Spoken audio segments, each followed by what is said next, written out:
Detroit Lions, baby. One pride, all grit. I am surprised today. Why am I surprised? I knew we were good, but I didn't think we were great. We looked it great. I didn't think we were that good. We exceeded expectations that I had. I thought we would be a good team, but we are looking like a great team. Defense, offensive line, defensive line. The secondary get penalties because they're young and playing all that man-to-man, but they play so good, man. 2 interceptions by my boy and a forced fumble. We looked good. Montgomery looked it great. A lot of times we be thinking he all strength, but he be getting jiggy with it. He be boogieing on people, making people miss.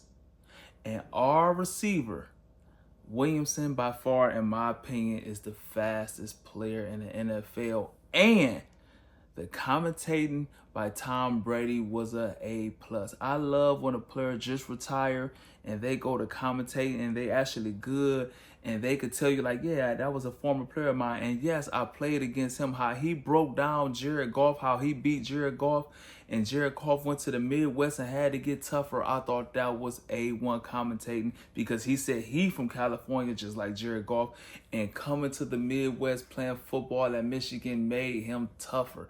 And he said that chip that Jared Goff wear of being shipped out of LA is why he went in like he is in Detroit, because Tom Brady said, and this is the GOAT, you have to have that chip on your shoulder and keep it on your shoulder to be not only good, but be a great football player. So the commentating in the game was A1. Now, let me get down to what happened in the game, right? So, the O-line, by far, is the best in the league. They dominate. They just pushed Dallas back. I'm talking about Montgomery and Gibbs was running like 7 yards before they even got touched. It seemed like Jared Goff was in a pocket for like 10 seconds. Cedric like, throw the ball. Why you holding the ball so long? I'm like, man, the offensive line dominating. And so with all that time, the receivers got a chance to run open. He hit some dimes. My boy Williams dropped one that was a short touchdown, but Goff missed like 3 touchdown passes. But overall, Jared Goff looked it good and Williams looked it great. St. Brown didn't get a lot of touches. He got a touchdown at the end, but the run blocking by him and Laporta was first class. And then Laporta even got one. He got a touchdown on the trick play.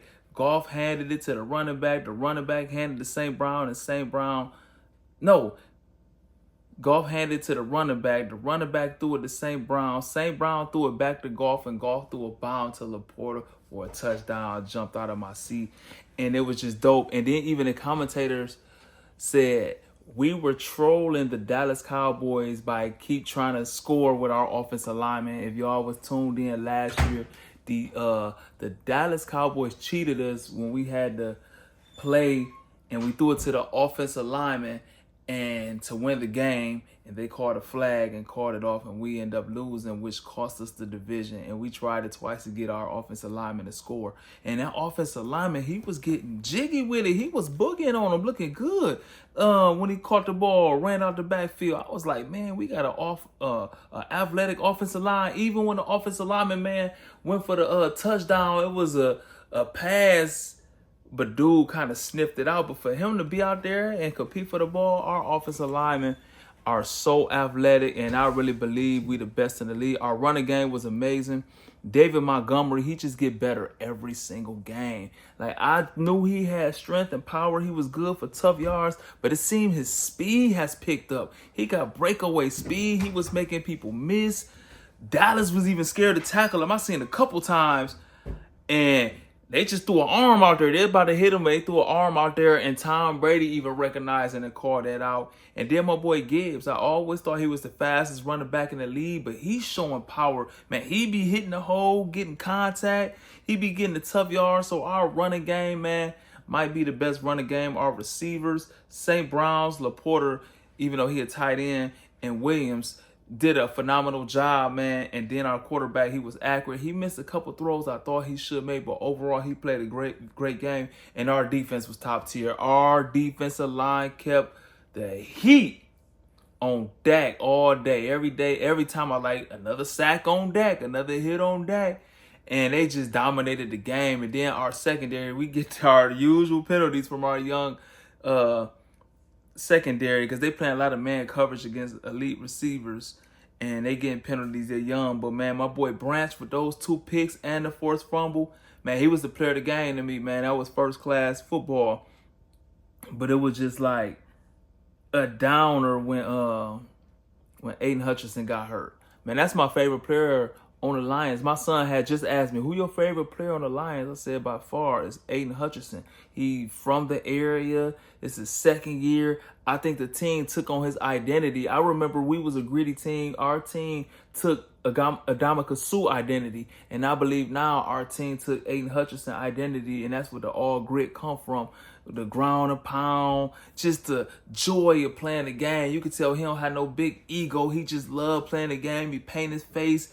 And you could just tell he a good dude, how everybody got around him and prayed. And, you know, that's one thing I love about sports now. It's a war going on in the spirit world. Like, we get so much demonic stuff pushed to us. But to see athletes still get on their knees and thank God and accept Christ publicly is so powerful to me. And so I just really believe it's a war going on. And it's Satan versus God for real. And God using these young athletes to push, you know what I'm saying, the goodness of God. And I love that. Even though, and I prayed, I said, Father, please let something good come out of this bad situation of the injury. And so to see all those young players and young brothers, man, get on their knee and pray around him, that was something great that came out of that bad situation, for real. Somebody's life might be changed, like, man, you know what, I want to pray too. And so that was my take of the Aiden Hutchinson injury. He gone for the year, he broke his leg, and it was just a bad sight to see, and it was a downer for me in the game. But overall, the Detroit Lions looked real good, man. And my biggest takeaway, too, is Tim Patrick, number 17 of the Detroit Lions. They have reported, man, that he had a tore ACL and Achilles. He was out for 2 years, and he fought through it, man. The average person would have quit, man, but to see him, like his 7th year, all these different teams coming off 2 horrendous injuries, to be right there making plays and loving the game, that just show a character and a mindset and a refuse to quit. And I'm glad we have him because he represent what it means to be the Detroit Lions with the all grit slogan. So, man, I appreciate everybody taking the time to tune in. Shout out to all my Detroit Lions fans worldwide. I wear my old school Detroit Lions stuff to let y'all know I'm not no bandwagon. I was there for the 0-16. I was a Barry Sanders fan. I was a Megatron fan. I was there when Joey Harrington was there. I was still rooting for him, knowing we gonna lose. So I wear my old school stuff to show y'all I've been down from day one. I'm not a bandwagon. One pride, all grit. Said Watson, Detroit Lions, one pride. Thank y'all for tuning in. Love y'all. I'm out.